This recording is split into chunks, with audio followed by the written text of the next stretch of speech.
Bible कहती है कि वो नेमतों के ज़रिया से यीशु की गवाही देते रहे, नेमतों के ज़रिया से।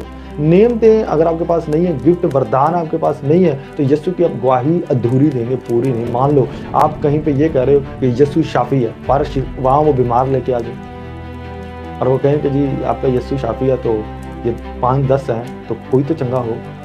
हालेलुया। तो गिफ्ट आपके पास होना चाहिए कि नहीं? होना चाहिए, आपके पास गिफ्ट होना चाहिए, मांगना चाहिए आपको गिफ्ट। और इसके साथ अब देखें, आप हीलिंग करना चाहते हैं, अगर आप ज़ुबानें नहीं बोलना चाहते, तो ज़ुबानों के ज़रिया से आपको नबूती कलाम भी मिलता है। जब आप, बल्कि ऐसा ही होता है, आप ज़ुबानें बोलते हैं, आपकी जो स्पिरिट है वो ट्यून होती है, आप स्पिरिट में आते हो और फिर आप कामों को करते हो। आप जब बोलना शुरू करते हो तो आप पर जो है वो रिवील होती हैं चीज़ें। मान लो कैसे, अब आप देखो बाइबल ने क्या बताया कि जब आप ज़ुबानें बोलते हो तो भेद की बातें कहते हो, और वो जो ज़ुबानों के बायस भेद की बातें वो तो आप नहीं समझते। लेकिन अगर आपके पास ये गिफ्ट भी है और नबूती कलाम भी है, नबूती गिफ्ट को समझते हैं, तो खुदा क्या करेगा, इस गिफ्ट के ज़रिया से, ज़ुबानों के ज़रिया से नबूवत को ज़ाहिर कर देगा, क्योंकि दोनों गिफ्ट आपके पास।